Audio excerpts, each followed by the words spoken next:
levier de Green Tech. Alors, vous ne le savez peut-être pas, mais la chimie, finalement, est une industrie dont on a peu d'informations parce qu'elle a d'exposition médiatique qu'en cas d'accident.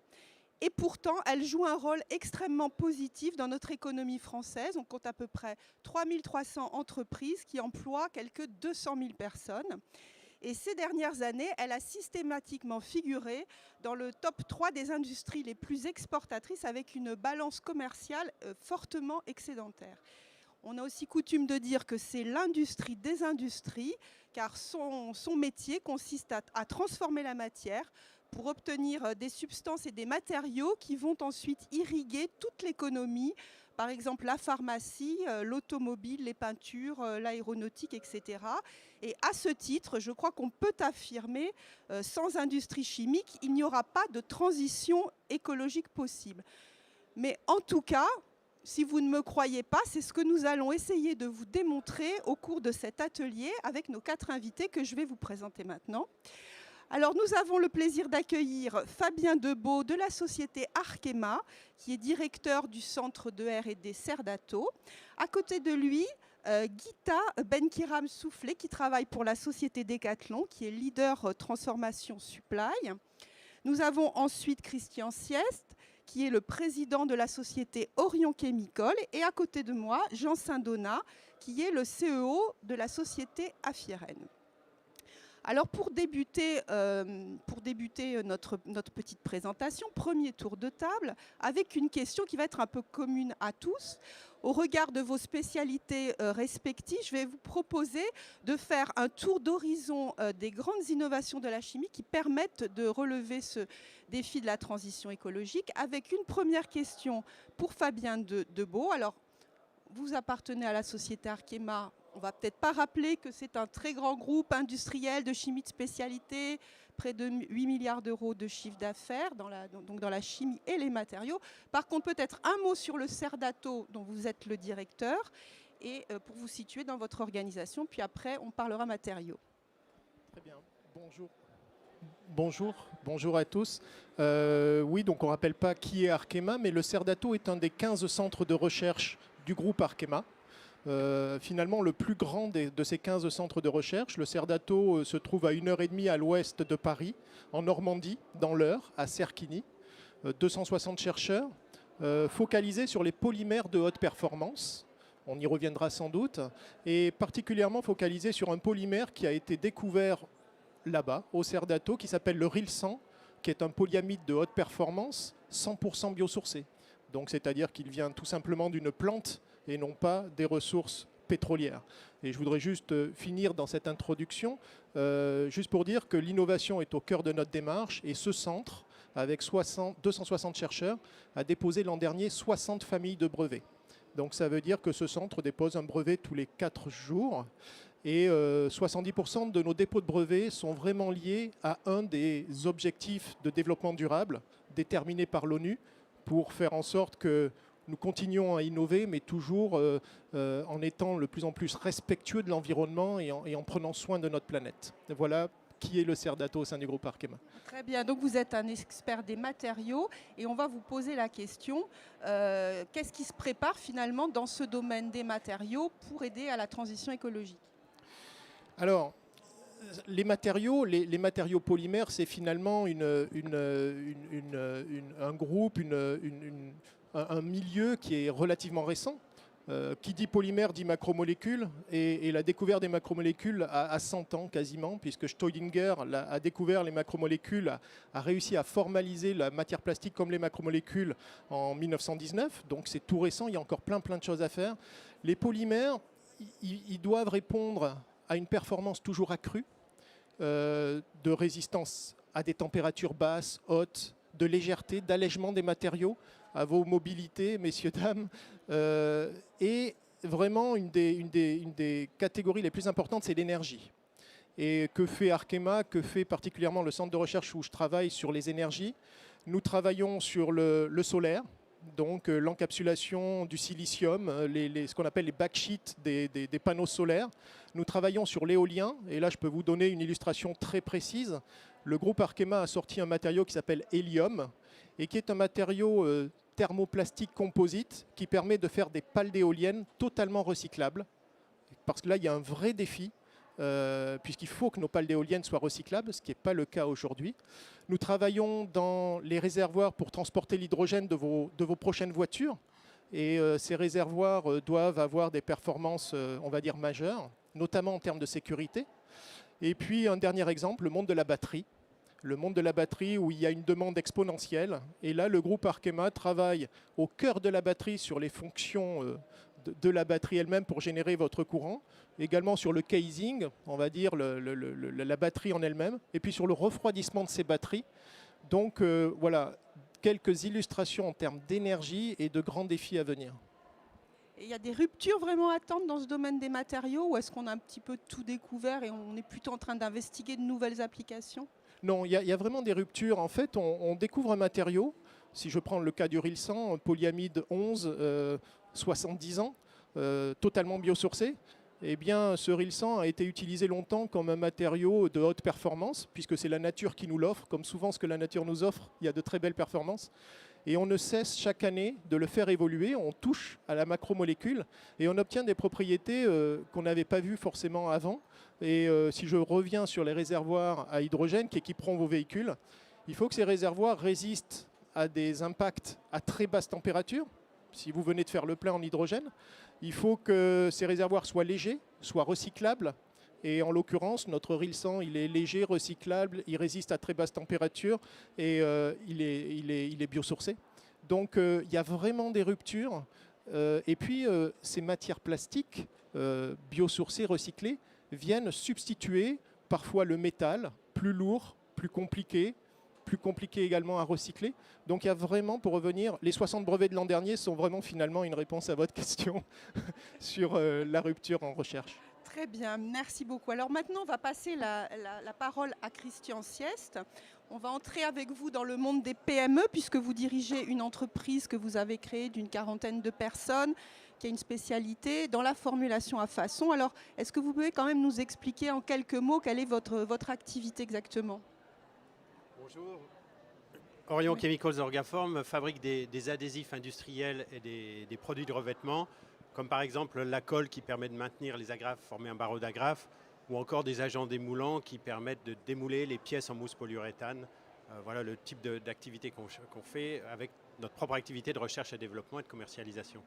Nous fabriquons aussi à façon pour des industriels de la chimie, allant de la start-up jusqu'aux grands groupes industriels comme des multinationales comme Dow ou Dupont, BASF. Dans ce cadre, nous avons construit récemment une unité de recyclage de mousse polyuréthane sur laquelle on reviendra tout à l'heure. Alors effectivement, donc récemment, vous avez mis donc un pied dans le recyclage. On vous a invité pour nous parler un petit peu de recyclage. Vous allez être notre expert recyclage de cette réunion. Alors qu'est-ce qu'il faut retenir de l'économie circulaire? Est-ce que c'est un sujet pour les industriels de la chimie et qu'est-ce que ça peut apporter? Alors, la chimie crée des matériaux, crée des molécules. On a une expertise de transformation. Forcément, le recyclage chimique va être au cœur de l'économie circulaire. C'est un superbe enjeu pour nous, c'est de retransformer les matériaux pour revenir aux molécules d'origine. Et ça, seuls les chimistes vont pouvoir le faire. Donc il y a un superbe avenir pour la chimie demain, c'est de mettre en place de ce type d'unité. Nous avons construit donc une unité qui permet de dépolymériser la mousse polyuréthane des matelas. Donc les matelas usagés sont amenés, sont triés par l'éco-organisme écomobilier. On va nous les mettre en solution, donc refabriquer le polyol, qui est la solution, la matière première de base de la mousse polyuréthane, et pour refabriquer avec ce polyol des nouvelles mousses qui serviront à fabriquer des matelas. Donc on est vraiment dans un schéma d'économie circulaire et c'est vraiment la chimie qui peut amener cette économie circulaire. On va être un des acteurs clés. Donc derrière, il y a une formidable opportunité pour la chimie. D'abord, d'améliorer notre image, ce n'est pas négligeable. De réindustrialiser parce que les déchets, l'économie circulaire, c'est de l'industrie locale. On ne va pas exporter ça ailleurs qu'en France, donc c'est du local. Et nous avons prévu de construire une dizaine d'unités en France. Donc voilà, l'économie circulaire et la chimie l'un n'ira pas sans l'autre. Alors vous recyclez donc par dépolymérisation, donc peut-être pour ceux qui ne le sauraient pas, c'est-à-dire que vous recoupez votre polymère en petites unités, ce qu'on appelle les monomères, et ensuite vous le reconstruisez derrière. On a beaucoup de recyclage aussi mécanique, où finalement on ne recoupe pas la matière. Il y a aussi la pyrolyse, c'est-à-dire qu'on brûle pour essayer d'avoir une sorte de pétrole nouveau, de pétrole vert. Donc finalement, est-ce que le recyclage chimique, quand même, il va pouvoir se faire un chemin dans tous ces recyclages-là? Tout à fait, parce qu'il va plus loin. Le problème du recyclage mécanique, c'est qu'on garde des propriétés, on dégrade des propriétés. Finalement, c'est un usage où on descend dans la chaîne. Le recyclage chimique permet de revenir réellement à la molécule de base et donc de refabriquer à l'infini les matériaux. Avec un recyclage mécanique, on fait autre chose. Mais après, on fait quoi de la mousse qui aura été recyclée mécaniquement? À un moment donné, elle ira en déchetterie. Si on n'a pas la possibilité de la recycler chimiquement et de revenir sur l'économie circulaire à la molécule, on ne s'en sortira pas. Donc oui, le recyclage mécanique va rester, mais ça n'est qu'une voie partielle. Donc voilà, le recyclage chimique, c'est vraiment la seule solution pour recyclage à l'infini de la matière. C'est un recyclage à l'infini. Très bien. On va passer la parole à Jean Saint-Donat. Alors vous dirigez une filiale de la société Affiren qui s'appelle Affiren Neoxy. Alors est-ce que vous pouvez dire un mot sur votre entreprise? Oui, bonjour. Affiren, c'est une entreprise qui a développé dans les 10 dernières années une technologie unique de fermentation de coproduits, essentiellement agricoles aujourd'hui, mais notre technologie peut servir à d'autres choses, peut utiliser d'autres coproduits que les coproduits agricoles. Et nous refabriquons à partir de ces coproduits agricoles, par fermentation, des produits chimiques de premier niveau qui viennent rentrer dans les marchés de la chimie traditionnelle. Ce sont des acides carboxyliques. Donc, on comprend que vous œuvrez dans un domaine donc différent, biotechnologie et à la fois le domaine du biosourcé. Et alors, en quoi est-ce que c'est un domaine important pour la transition écologique et est-ce qu'il va un peu révolutionner la chimie? Je pense que la chimie, elle est face à un certain nombre de défis. Le premier défi, c'est le carbone renouvelable, c'est d'évoluer d'un monde du carbone non renouvelable, qui est le carbone pétrochimique, à un carbone renouvelable. Donc c'est ce qu'on est en train de faire chez Affiren. Puisqu'on est non seulement des fournisseurs de technologie, mais on a décidé d'être des industriels, comme vous le disiez. Et on est en train de construire une unité à Carlin, dans l'est de la France. La deuxième, je pense, élément très important de la chimie, c'est d'arriver à faire ce dont Christian parlait tout à l'heure, c'est-à-dire tout ce qui est de l'ordre du recyclage, tout ce qui est de l'ordre du circuit court. L'exemple d'Affiren encore est probant, c'est des matières premières qui sont tout autour de nous. C'est pour ça qu'on est allé à Carlin, c'est parce que nos coproduits agricoles sont tout autour de nous. Et donc on est capable en circuit court de fabriquer des produits chimiques de premier niveau. Le troisième sujet qui est important, le troisième enjeu de la chimie, c'est évidemment l'enjeu énergétique. C'est diminuer l'empreinte carbone de nos industries. Et là aussi, ce qu'on est en train de faire chez Affiren en particulier, c'est de la technologie qui permet de réduire drastiquement les bilans carbone. On est à moins 80% par rapport à la pétrochimie. Je pense que c'est ça qui est face à nous. La chimie est en train de basculer et c'est maintenant que ça se passe. Très bien. Alors maintenant, je vous propose de terminer ce premier tour de table avec Gita Ben-Kiram de la société Decathlon.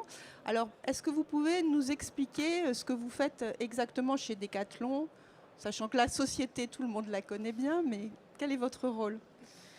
Merci, bonjour à tous. Donc moi, c'est Rita. Et mon rôle chez Decathlon, je suis en charge de la transformation industrielle de Decathlon. Decathlon a une ambition industrielle forte pour promouvoir le sport, oui, mais sur la partie industrielle, c'est plutôt rendre le produit excellent possible. Et cela passe par plusieurs domaines, et dont un sur la partie l'offre de nos composants pour nos produits excellents. Et donc on va travailler sur nos offres de composants pour rendre notre produit excellent en termes de durabilité, en termes de performance. On va travailler sur des notions de développement durable, on en parlera peut-être tout à l'heure. Et puis on va travailler sur du time to market et une transformation industrielle autour de la digitalisation.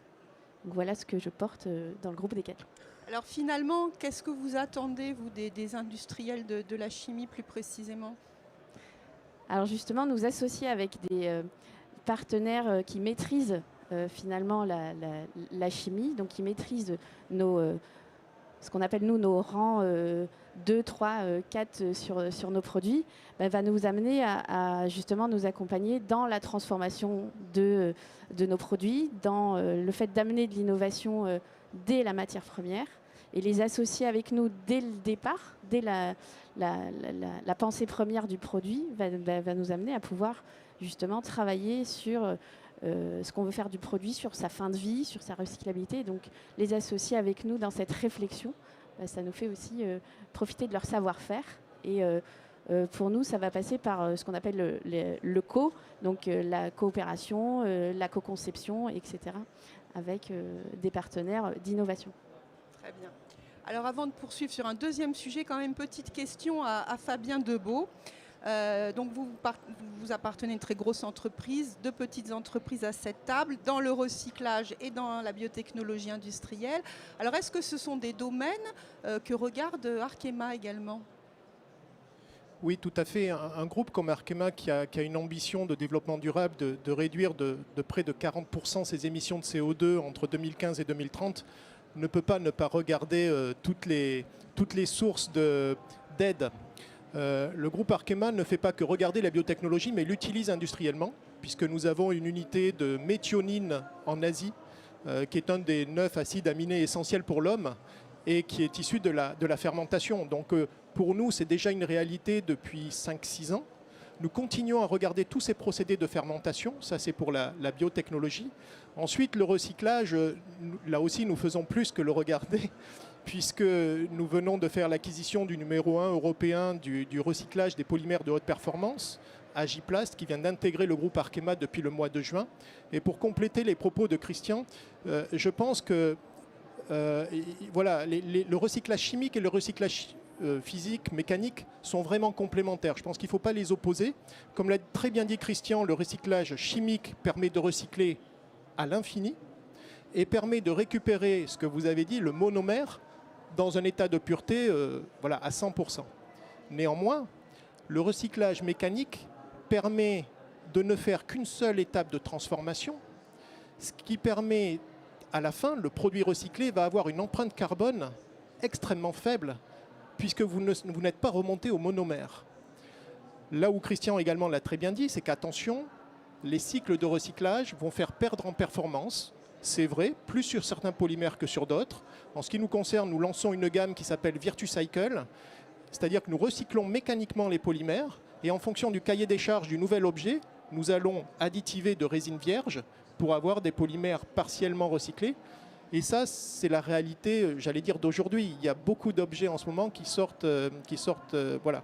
Donc, pour répondre à votre question, oui, absolument, Arkema regarde toutes ces technologies, les intègre rapidement. Et comme le disait Rita, le time to market, la planète qui s'emballe et qui se réchauffe, pour atteindre la neutralité de carbone, il ne faut pas attendre. C'est maintenant l'enjeu. Il y a une urgence absolue.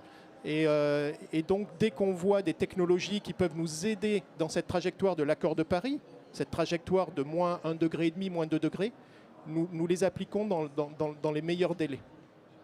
Très bien. Alors maintenant, je vous propose un deuxième tour de table où nous allons plutôt parler de partenariat, parce qu'on va voir si toutes ces nouveautés, cette innovation, on l'amène seule ou en partenariat. Également un sujet qui est très cher à France Chimie, j'ai oublié de présenter cette organisation comme partenaire, en tout cas de la table ronde.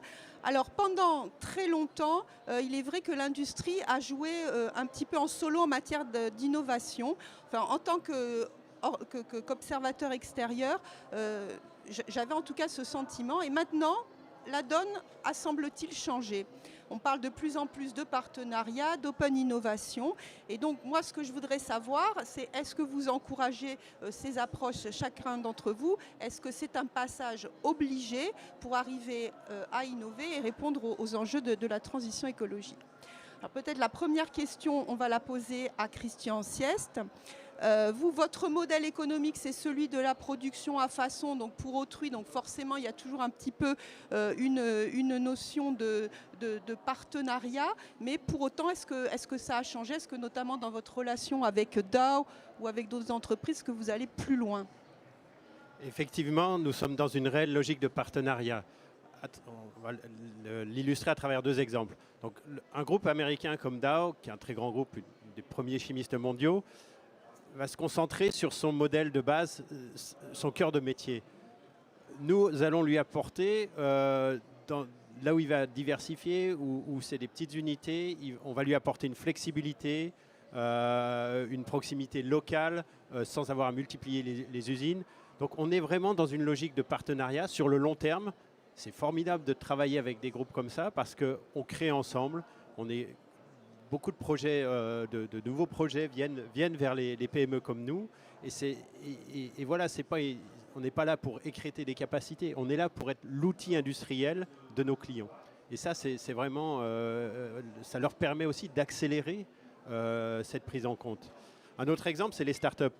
Aujourd'hui, beaucoup de startups, alors Afiren est un peu le contre-exemple, mais beaucoup de startups veulent se concentrer sur leur métier de base qui est le développement et la commercialisation. L'industrialisation, ça leur fait peur, ce n'est pas leur expertise.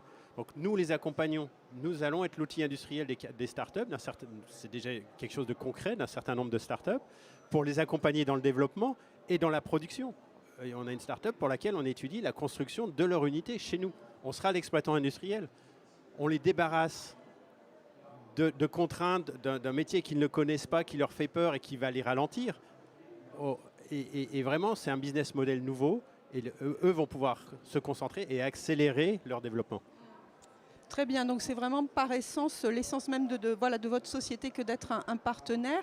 Mais on se demande quand même si être avec Dow, un grand leader mondial de la chimie américaine, est-ce que ce n'est pas quand même l'opportunité d'aller encore plus vite, d'accélérer? Oui, bien sûr, parce que les startups, c'est bien, mais ça a toujours un temps de développement qui est plus long. Un groupe américain, ils ont une volonté d'aller vite. C'est des projets qui sont prioritaires. L'économie circulaire, par exemple, c'est un projet qui reste prioritaire, sur lequel, en 2020, malgré la crise, c'est le seul investissement qui n'a pas été arrêté chez Dow. Donc, on a prévu derrière de construire une deuxième unité, de doubler la capacité, parce que le marché est demandeur, il faut qu'il y ait un marché demandeur, évidemment, et d'aller construire d'autres unités en France, et en Europe, et puis plus tard dans le monde entier. Restons modestes, nous sommes petits, il faut grandir aussi, il ne faut pas qu'on ait de crise de croissance. Mais ensemble, on va construire ces unités avec un client qui se repose sur nous et dans un réel partenariat. Très bien. Maintenant, nous allons parler du partenariat qui lie Arkema et Decathlon depuis quelques temps. Alors, c'est quand même un petit peu contre-intuitif de l'extérieur de voir un partenariat entre un producteur de granulés de plastique et un fabricant d'articles de sport, car en principe, on imagine qu'il y a quand même des intermédiaires entre vous, peut-être des compounders, des plasturgistes, un petit peu le principe de l'automobile avec les équipementiers de rang 1, de rang 2, etc. Et alors, est-ce que vous pouvez nous expliquer pourquoi vous vous êtes alliés? Qu'est-ce que vous recherchez respectivement dans ce partenariat? Oui, tout à fait. Alors, ce que vous disiez tout à l'heure, oui, la chimie était peut-être un peu plus fermée il y a quelques temps. On disait parfois « vivons cachés, vivons heureux ». Oui, c'était une époque. Ce n'est plus cette époque-là. En tant que responsable de recherche, responsable d'innovation, moi, ce que je souhaite faire, c'est ce que disait Rita, le time to market. Il faut aller vite. Il faut atteindre le client. La finalité, c'est quand même la satisfaction du client. Et pour moi, responsable d'innovation, c'est de remonter la probabilité de succès de mes projets de recherche. Et quoi de mieux que de s'associer avec les leaders dans chacune de nos champs d'action. Donc, c'est-à-dire l'automobile, on est associé avec les leaders, l'électronique, vos ordinateurs portables, vos téléphones portables, nous sommes associés avec les leaders. Et nous sommes très présents dans le monde du sport. D'ailleurs, 80% des médailles gagnées aux Jeux Olympiques de Tokyo tout récemment avaient sur les chaussures des produits Arkema. Donc nous, ça c'est un premier aspect, la performance. Ensuite, l'aspect circulaire et développement durable. Biosourcé, recyclable, haute performance. Les valeurs de nos deux groupes, Decathlon et Arkema, qui sont très proches. Et je voudrais finir par quelque chose qui est absolument essentiel pour nous, c'est le franco-français. C'est-à-dire que, comme on parle de time to market, comme on parle d'innovation, d'avoir un décathlon qui est à 200 km de notre centre de recherche principal, l'innovation peut aller vraiment très très vite. Et donc, nous travaillons déjà ensemble depuis quelques années. Et c'est l'accès direct à leurs besoins, à leurs clients, à leur cahier des charges, de manière à être sûr que le produit, lorsqu'il sortira des laboratoires d'Arkema, sera immédiatement adopté par le groupe Decathlon, parce que nous aurons presque co-conçu ce matériau ensemble. Donc un très gros intérêt pour Arkema de s'associer avec des leaders tels que Decathlon. Bien. Rita Berkiram, comment est-ce que vous voyez, vous, ce partenariat ? Mais en fait, pour amener une vue Decathlon, Decathlon est justement, c'est le domaine du sport, avec des usages différents. Qui vont de la chaussure au textile, enfin les produits en métal, en plastique. Et c'est 40 process industriels que nous travaillons chez Decathlon et qui servent 70 sports. Donc on a effectivement un champ des possibles très, très, très ouvert. Le partenariat n'est pas quelque chose de nouveau chez Decathlon. Nous avons historiquement des partenaires industriels. Et aujourd'hui, on ouvre le jeu à des partenaires d'innovation, ce qu'on appelle nous des partenaires d'innovation, pour justement aller plus loin sur ce que j'expliquais au tout début, la technologie de nos composants, ce qu'on appelle des technologies game changer qui vont amener justement quelque chose de différent sur la performance de nos produits ou sur toute autre thématique sur laquelle en tout cas le partenariat avec Arkema va pouvoir nous aider. Et en même temps, ce partenariat, il est franco-français, donc nous, ça nous amène aussi dans l'évolution de ce qu'on veut amener sur ce qu'on appelle le nearshoring et de travailler avec des fabricants qui sont plus proches de là où on souhaite vendre. Ça fait aussi partie de nos stratégies. Alors bon, j'imagine là, c'est un exemple pour chacun de partenariat. Vous en avez probablement d'autres dans vos sociétés respectives, d'autres grands groupes. Alors est-ce que vous pouvez nous en citer quelques-uns ou éventuellement avec des startups? Parce qu'on rêve toujours de grands groupes qui aident les startups. Par exemple, Dow avec Orion, c'est un exemple intéressant. Mais est-ce que vous vous préoccupez aussi de ces petites entreprises pour les aider à grandir? Je vais compléter du coup pour Decathlon. Donc comme je disais, on ouvre le jeu avec d'autres partenaires d'innovation. On ouvre le jeu également avec des startups. Alors pas forcément dans le domaine de la chimie aujourd'hui, mais on a des exemples concrets sur des partenariats, soit avec des grands groupes tels que ici Arkema, mais aussi avec des startups sur des technologies très précises qui sont bien plus avancées que le groupe Decathlon et donc avec lesquelles on se lie pour pouvoir avancer plus vite. Même question avec Arkema. Alors, sur les partenaires, je pourrais les citer, mais en fait, ma réponse, elle est assez simple et exhaustive. C'est-à-dire que vous prenez... Non, mais vous prenez chaque thématique, vous prenez l'automobile, vous prenez les quatre leaders mondiaux, et nous avons des non-disclosure agreements, des joint development agreements avec les 4 leaders mondiaux dans chacun des domaines. Vous prenez l'électronique, nous sommes avec eux pour travailler sur... vos futurs ordinateurs portables, etc. Chez Arkema, nous avons lancé une démarche l'année dernière qui s'appelle Startup Connect et qui nous permet d'aller identifier les startups. Et l'idée, c'est quoi? L'idée, c'est de les aider à accélérer, mais attention, sans les étouffer avec un grand groupe comme Arkema, sans les acheter immédiatement. Donc, on essaie d'accélérer ça. Si je prends un exemple vraiment très récent qui est dans la presse, la société Verkor, qui va travailler sur d'abord un centre de recherche, puis une gigafactory dans le monde de la batterie, a fait une levée de fonds il y a 3 mois. Et Arkema, avec d'autres grands acteurs, notamment de l'automobile, Arkema a participé, s'est inséré quelque part pour leur proposer d'une part nos ressources et leur demander, les aider à accélérer tout en plaçant les matériaux français dans ces futures batteries. Donc des exemples, il y en a beaucoup. C'est vraiment, encore une fois, les partenariats mondiaux et les startups sont extrêmement complémentaires et permettent d'accélérer la croissance du groupe. Oui, ça fait plaisir de vous entendre et puis de savoir que vous ne faites pas que manger des startups. Alors, on se retourne du côté d'Afiren avec Jean Saint-Donat. Alors, dans le parcours de votre entreprise donc de biotechnologie industrielle, est-ce qu'il y a eu un ou plusieurs grands groupes qui ont joué un rôle clé ? Alors la réponse est clairement oui. Pour une société en émergence comme la nôtre, une société qui est en train de basculer du monde de la start-up à un monde du scale-up et du monde de l'industrie, avec un investissement en cours, comme je vous l'ai dit, de 60 millions, il faut qu'on soit entouré de gens qui sont capables de nous aider à avancer vite, parce que notre procédé est disruptif, parce que notre offre est disruptive. Et il faut donc qu'on trouve autour de nous, dans notre écosystème, des gens qui sont capables de nous aider. Donc j'en citerai quelques-uns. D'abord sur notre amont. Notre amont est assez, là aussi, disruptif dans le monde de la chimie. C'est des coproduits de l'industrie sucrière. Donc on a signé un accord très structurant de sécurisation de notre amont avec un groupe allemand qui s'appelle Südzucker, qui va nous alimenter en coproduits sucriers sur toutes les prochaines années. C'est aussi dans notre implantation à Carlin. Une société comme la nôtre est une petite société en émergence. Et donc, c'est très important d'être accueilli sur un site industriel. Et on a été remarquablement accueillis par la compagnie Total Energy, qui nous a aidés. Elle n'est pas au capital, elle n'est pas dans nos affaires. Évidemment, elle ne nous livre pas de matières premières, mais elle nous a aidés énormément à industrialiser, à permettre la mise en œuvre de notre investissement industriel. Voilà, donc quelques exemples. Il y en a encore aussi beaucoup côté client. On est aujourd'hui assez discret sur nos partenariats clients. On a une stratégie d'aller vendre directement à des industriels, mais notre unité est déjà très largement vendue.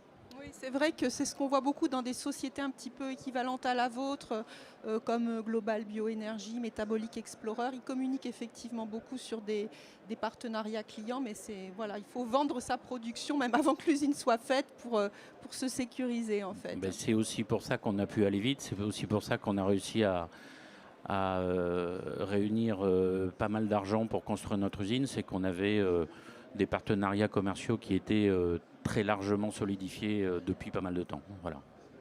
Très bien. Donc après ce tour de table partenariat, maintenant nous allons parler des challenges à relever dans vos fonctions respectives qui vous amènent donc à vous positionner comme des acteurs de la chimie au service de la transition écologique. J'aimerais bien savoir quand même quels sont les grands challenges à relever, voilà, les grandes difficultés, les grands verrous. Alors on va commencer peut-être par Fabien Debeau dans l'industrie chimique chez Arkema, voilà. Quel gros challenge? Je pense que le challenge que l'on a tous, il est évident, il nous saute aux yeux chaque jour, c'est le réchauffement climatique, qui est une urgence absolue. Comme je le disais tout à l'heure, il ne s'agit pas de faire des plans dans 5 ans, dans 10 ans. Si on veut cesser cette dérive catastrophique, c'est maintenant qu'on doit jouer. Et là-dessus, c'est le gros challenge, c'est-à-dire que nous devons continuer à innover avec des matériaux de plus en plus performants et en même temps de proposer à nos clients des matériaux qui augmentent en performance et qui baissent en empreinte carbone et qui soient recyclables, recyclés, comme le disait Christian, qui sera un acteur majeur, qu'il est déjà et qui va l'être de plus en plus sollicité, parce que c'est ça le challenge. C'est pas de réduire l'empreinte carbone en faisant abstraction du gain en performance. C'est vraiment ça. Et je vous dirais qu'en tant que chercheur responsable d'innovation, on adore les challenges. Il y a généralement beaucoup plus d'opportunités qu'il y a de challenges. Et sans challenge, on n'innove pas. Donc, nous sommes terriblement motivés et excités à cette idée-là. Et de surcroît, quand on pense qu'Arkema a le recyclage, a les produits biosourcés, fait 10% de son chiffre d'affaires actuel sur des produits biosourcés, a un quart de ses ventes qui sont déjà suivies d'analyses de cycle de vie complet que nous transmettons à nos clients, c'est une fantastique opportunité pour la croissance du groupe. Oui, ce qu'on pourrait souligner pour le public, c'est que cette industrie chimique, elle a ce double challenge, c'est-à-dire qu'à la fois, elle sert les autres, elle les aide dans leur transition écologique, mais le problème, c'est qu'elle a quand même une empreinte carbone elle-même assez forte liée à ses procédés parce qu'elle consomme beaucoup d'énergie, elle transforme la matière, et donc elle doit faire aussi tout ce travail sur elle-même pour abaisser voilà, sa transition. D'ailleurs, il n'y a pas un chimiste qui ne communique pas actuellement sur ce genre de sujet. Petite parenthèse. Peut-être maintenant une question à Christian Siest. Voilà votre challenge en tant que société, surtout sur la partie recyclage de matelas. Est-ce que c'est facile de se lancer dans ce type d'activité ? Alors non, c'est pas évident au départ. Il y a un gros challenge réglementaire.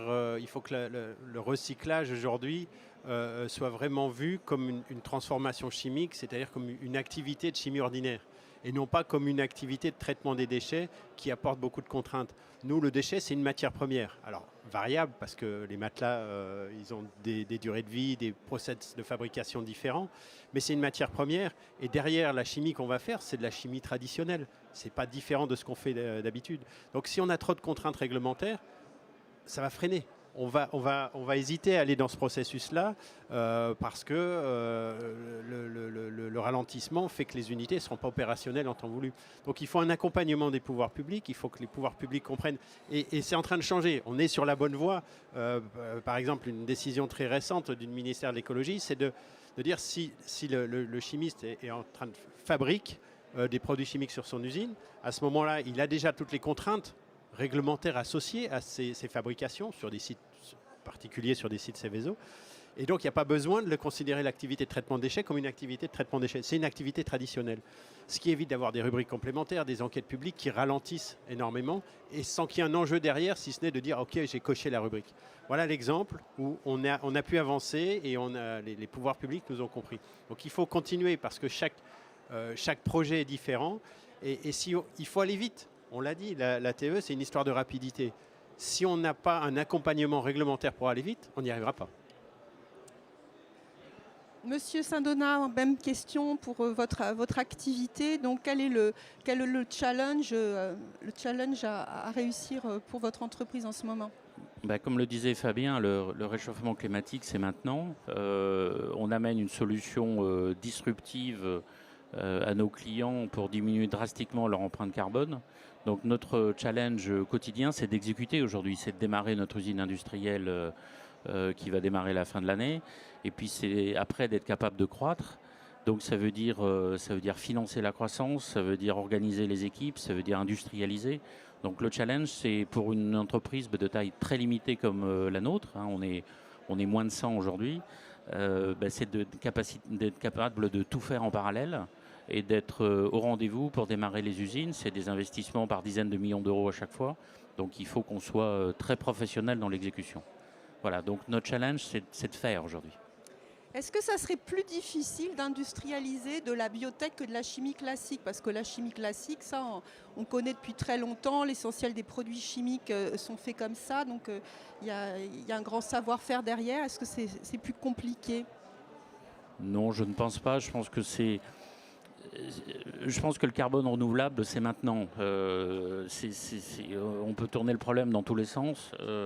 Je pense que la biotechnologie industrielle amène une solution majeure pour réduire les empreintes carbone des chaînes industrielles. Vous en parliez tout à l'heure. Je ne pense pas que la biotech soit nécessairement plus compliquée que la chimie. Elle a eu historiquement toujours un sujet de compétitivité. C'est un sujet majeur pour nous. Parce qu'il faut qu'on soit compétitif par rapport au monde pétrochimique pour amener de la valeur à nos clients. Mais je ne pense pas qu'a priori la biotech soit plus compliquée que de la chimie. À la fois, quand je vous dis ça, c'est un peu nouveau dans la chimie, mais dans d'autres secteurs, dans l'agroalimentaire, etc., la biotech, c'est quand même connu depuis très très longtemps. Rita, à vous maintenant, les challenges donc, à nouveau à relever. On imagine beaucoup autour du développement durable et de la décarbonation, c'est ça ? Tout à fait, on a des...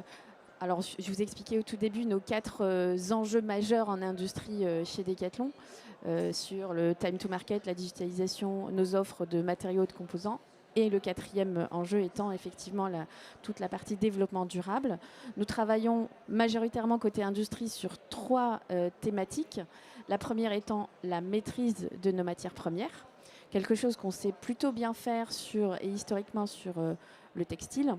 Et là, on s'attaque justement à d'autres matériaux tels que le métal, le plastique, le caoutchouc, etc. Et d'où l'ouverture justement avec des acteurs du domaine.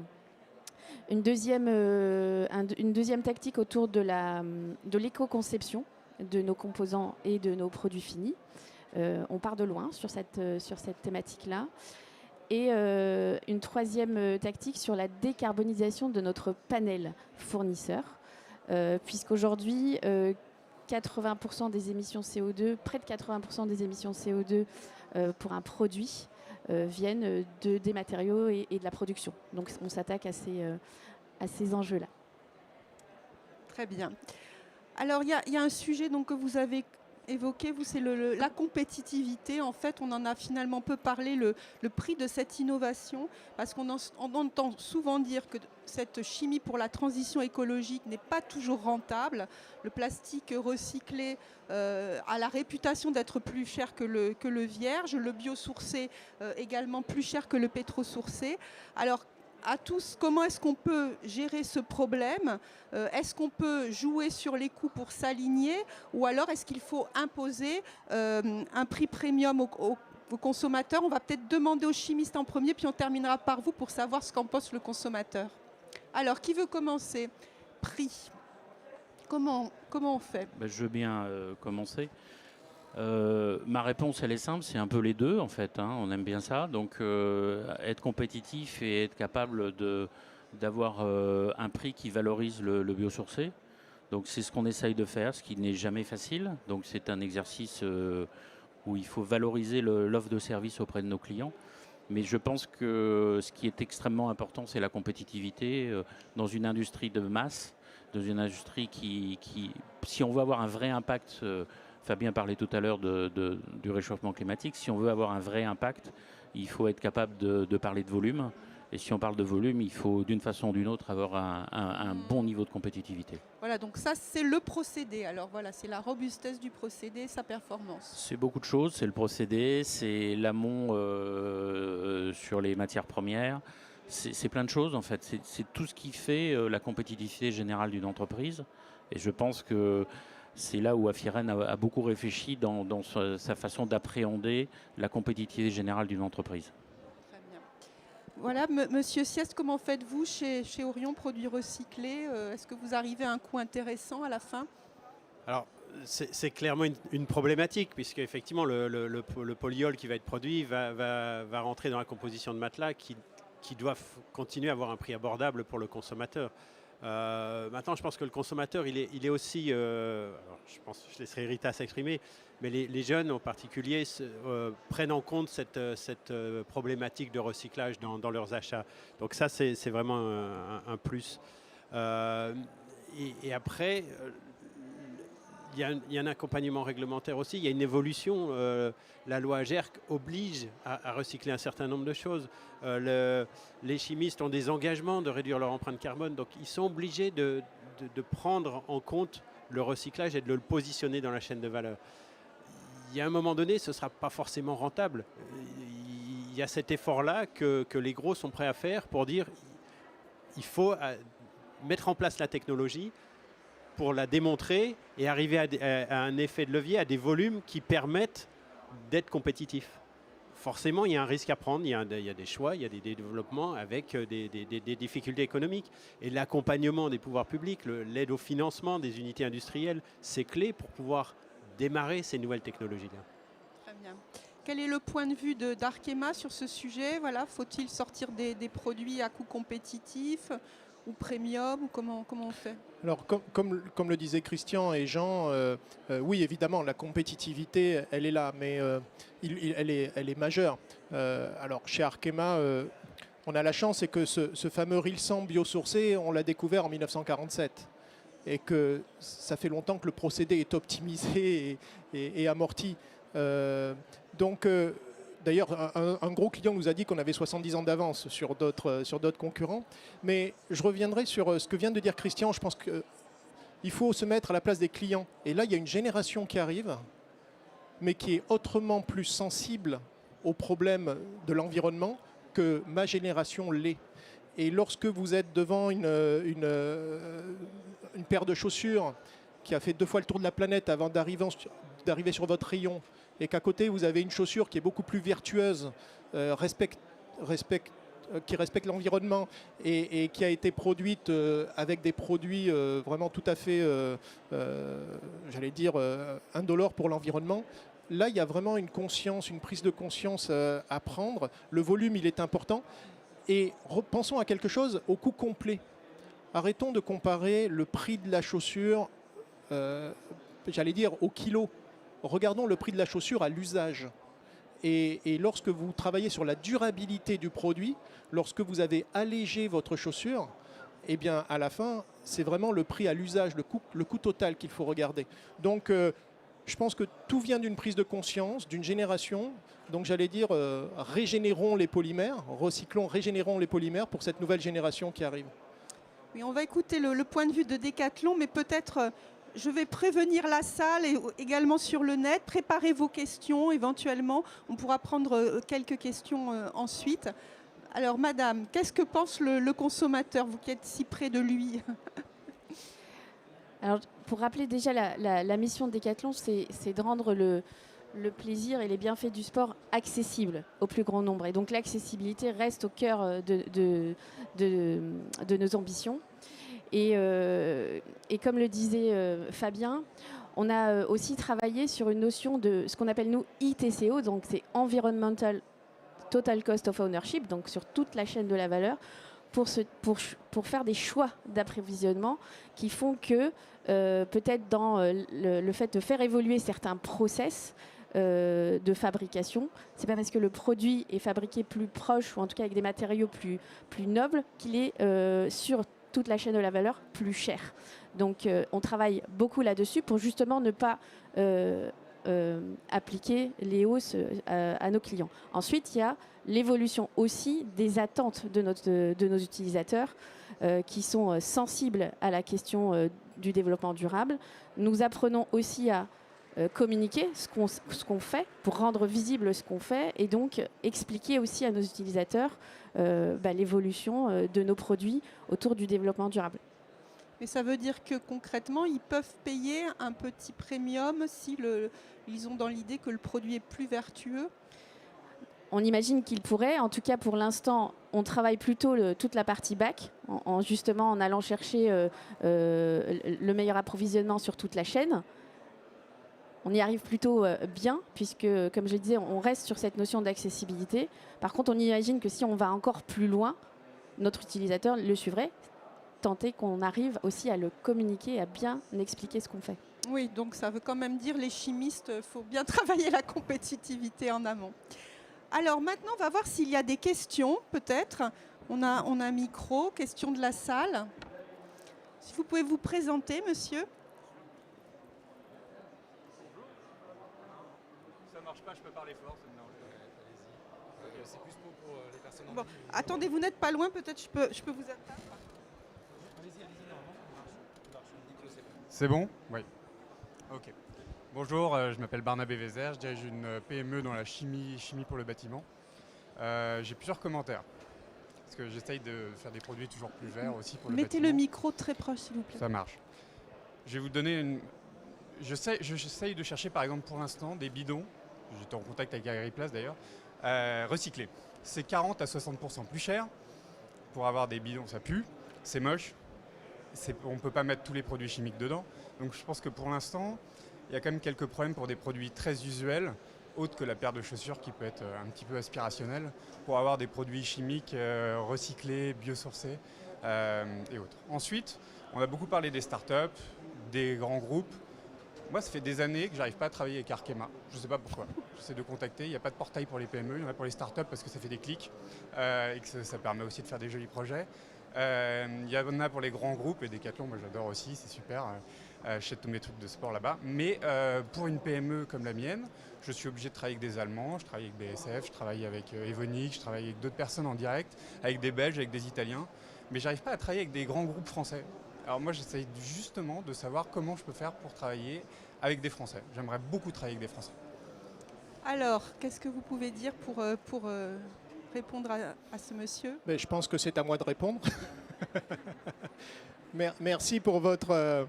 Alors, je suis un peu désolé, c'est vrai qu'Arkema a son secteur d'activité, donc je vous laisserai ma carte et on va rediscuter de votre cas. Mais si vous êtes dans notre domaine d'activité, nous allons nous intéresser à vous, normalement. Mais vous savez, on n'est pas sur tous les domaines d'activité, ça c'est le premier point. On n'a pas non plus pour vertu j'allais dire, de sortir de nos champs de compétences. Arkema, la réussite d'Arkema, qui a multiplié son cours boursier par 4 en 10 ans, c'est parce qu'on s'est concentré sur les marchés sur lesquels on est parmi les 3 leaders mondiaux.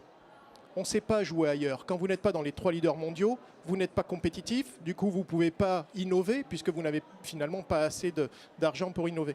Donc, je ne sais pas vous répondre parce que je ne connais pas votre société.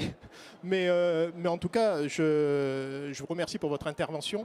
Travaillons franco-français. Si on peut le faire, c'est quand même mieux. Et si on a décidé de venir avec Decathlon, c'est parce que c'est un super exemple. Donc voilà, parlons après la réunion. Mais je ne vous promets rien. Mais évidemment, enfin, je comprends votre intervention. Voilà. Mais ça peut peut-être donner une idée sur le site internet, un petit onglet accueil start-up. Alors, c'est vrai que je vous ai parlé tout à l'heure de l'initiative Startup Connect que nous avons lancée, je crois, il y a 8-10 mois. Donc je ne sais pas si monsieur est venu frapper à la porte depuis 8-10 mois. Bon, alors décidément, c'est ma fête aujourd'hui, mais... Non, mais alors le Startup Connect, je vous l'apporte dans 10 minutes après la réunion. Très bien. Voilà, chez Decathlon, pour vous contacter quand on est une start-up, comment il fait ? Il faut quand même connaître une personne ou il y a un petit process à remplir ? Finalement, je trouve que le contact est plutôt facile à trouver. En fait, moi, je reçois pas mal Alors, il y a plein de méthodes aujourd'hui d'être connecté ou en tout cas d'essayer de contacter des personnes de chez Decathlon. Ça dépend des domaines d'activité également. Est-ce qu'on parle de la partie industrielle ou du retail ou de la partie digitale ? Enfin, il y a énormément de domaines.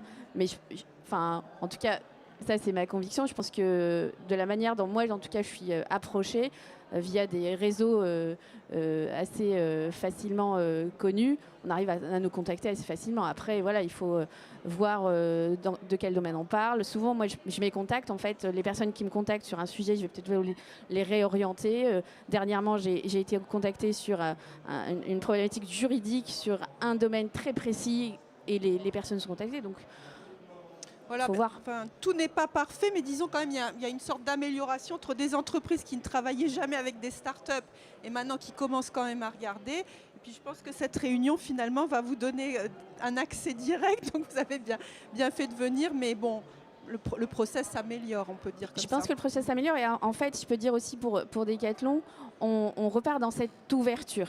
Ce qui n'était pas forcément notre histoire chez Decathlon. Et là, on est obligé aussi de s'ouvrir. Et donc, c'est peut-être un peu plus facile aujourd'hui que ça ne pouvait l'être avant. On serait meilleur dans le futur. Est-ce qu'il y a une autre question ? Monsieur, allez-y. Oui, bonjour. Oui, bonjour. Je rejoins tout à fait monsieur. Moi aussi, je suis chef d'entreprise. Il s'avère que je travaille avec vous trois, pratiquement les mêmes produits. J'achète du polyol, j'achète de l'acide acétique et j'achète certains produits, des produits niches et des filiales d'Arkema. Et monsieur a raison. Il y a une réactivité chez les compétiteurs, ou je dirais les concurrents asiatiques, américains, phénoménale. Quand on essaie de contacter une grosse entreprise française, il y a un processus. Le sous-chef, du sous-chef, du chou, mais c'est incroyable. Je vous donne un exemple. Je consulte, il y a 2 ou 3 fabricants de glacial acétique acide. Il y en a 2 ou 3, on les connaît. Pour me répondre, on dit ça, on n'a plus d'allocation. Parce qu'on travaille avec un circuit de distribution. Et quand ils en ont, ils vous contactent. Vous ne voulez pas de l'acide acétique.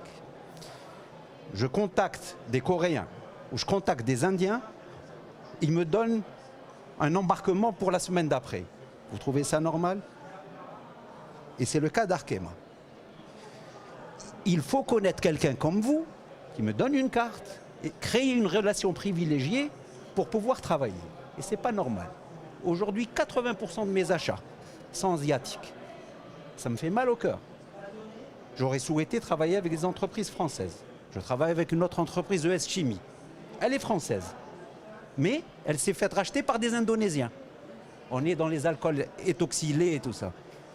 Il y a un problème de gouvernance et d'esprit de management en France. Monsieur a complètement raison. Bon, alors là, on n'a peut-être pas les bons interlocuteurs, c'est peut-être les commerciaux davantage qui pourraient répondre, mais peut-être vous connaissez aussi bien le milieu de la chimie. Est-ce que ça vous étonne? Vous avez travaillé dans une grande entreprise auparavant? Oui, j'ai une petite expérience dans l'industrie chimique. Oui. Écoutez, je pense que le monde de la chimie est un monde qui s'est beaucoup restructuré à travers le temps. Donc je pense que le nombre de fournisseurs a beaucoup baissé. Je ne sais pas répondre de façon générale. Aujourd'hui, j'ai la chance de travailler dans une petite structure. Donc de l'acide acétique, je serai très très heureux de vous en vendre en 2022, donc dès que mon usine aura démarré.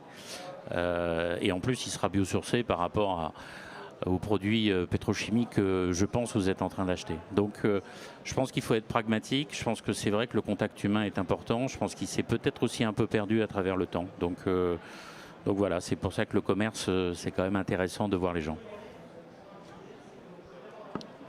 On va prendre peut-être une autre personne. Allez-y, on viendra monsieur après. Oui, bonjour. Vous avez beaucoup parlé des partenariats que vous faites entre grands groupes et startups dans vos stratégies d'open innovation. Est-ce que vous incluez aussi des partenariats avec des laboratoires de recherche académiques? Peut-être si vous voulez répondre. Et si oui, lesquels? Enfin, détailler un peu. Je vous remercie. Alors, en fait, absolument, c'est vrai qu'on n'en a pas parlé, absolument. Nous sommes avec tous les grands laboratoires mondiaux, français, qui vous voulez, sur nos thématiques. C'est important d'aller sur nos thématiques. Si on parle des polymères, je vais vous parler du laboratoire de chimie des polymères de Bordeaux, avec qui on travaille depuis 25 ans. Je peux vous parler de Montpellier, de Marseille. Je peux vous parler de la chaire que nous venons d'ouvrir, nous venons de lancer à l'école polytechnique, ici à Palaiseau, il y a 2 ans, pour travailler sur différents sujets, sur le Pebax d'ailleurs, un matériau qui va dans le sport. C'est hyper intéressant et vous avez raison, c'est complémentaire aux startups, parce que là on parle de la recherche dans 5-10 ans. Il ne faut pas l'oublier, cette recherche-là, ça c'est le premier point. Le deuxième point, c'est qu'il faut défendre notre innovation française. Donc j'entendais quelques critiques sur l'industrie française et je les prends. Mais le groupe Arkema, c'est 70% de sa recherche mondiale est faite en France. D'accord ? Quand on a une usine dans l'Eure qui produit du polyamide, 85% part à l'exportation. D'accord ? Et pourtant, on reste en France, parce que c'est le vrai pays de l'innovation, la France. Et je voulais vous dire que de manière aussi un petit peu intéressée, de travailler avec les laboratoires, c'est non seulement de l'innovation, mais c'est également un vivier pour nous, pour que ces jeunes thésards, dont j'ai fait partie il y a quelques années, on puisse leur offrir également des opportunités à la fois en France et dans le monde. Donc je ne vais pas vous donner la liste des labos parce qu'elle est très importante. Et des labos mondiaux, hein. Évidemment, on va chercher les experts là où ils sont. Et nous avons des labos, comme je parlais de Bordeaux, de Marseille, sur du très long terme. Voilà, je vous coupe parce qu'on arrive à la fin de notre petite réunion. Alors peut-être une phrase très rapidement. Moi, ce que je voudrais savoir, c'est est-ce qu'on est vraiment dans une accélération de cette chimie au service de la transition écologique, des innovations, ou alors est-ce que c'est juste un tourbillon médiatique lié à tous ces problèmes d'urgence écologique? Alors est-ce que c'est du bruit ou alors c'est une réalité? En un mot. Alors je pense que ça n'est pas du bruit, je pense que, je vais redire ce que je vous ai dit tout à l'heure, je pense que le carbone renouvelable c'est maintenant, parce que l'urgence climatique est là, comme l'a dit Fabien, donc il y a peut-être une accélération du fait de l'environnement sanitaire qu'on a connu, mais je pense franchement que le carbone renouvelable c'est maintenant. C'est maintenant. Monsieur Sieste. C'est une réalité, on construit une usine, on la démarre et demain vous pourrez acheter des matelas qui sont fabriqués avec des matelas usagés. C'est quelque chose que tout le monde peut toucher du doigt. Donc non, c'est la transition, on est en plein dedans. On est vraiment en plein dedans. Madame. Alors pour Decathlon, la transformation est réelle et par contre, c'est une transformation dans le temps. Donc elle s'accélère parce que le contexte fait que ça s'accélère, mais elle est à construire et elle est à travailler durablement dans le temps. Voilà, notre champion français de la chimie. Pour la conclusion. Non, pas de conclusion, mais simplement dans la continuité de ce qui vient d'être dit, c'est maintenant, tout s'accélère. Et les temps de cycle d'innovation, puisque je parle en tant que chercheur, sont extrêmement courts maintenant parce que vous avez besoin de produits maintenant et pas dans 5 ans. Et juste pour dire que sur une note positive, plus il y a de défis, plus il y a de challenges, plus il y a d'innovation et de brevets. Donc c'est une vraie opportunité pour nous tous. Eh bien, écoutez, merci beaucoup pour ce débat. Merci à tous nos auditeurs en présentiel sur le net. Et donc voilà, je vous propose de suivre la chimie au service de la transition écologique qui nous promet de belles innovations dans le futur. Merci à tous.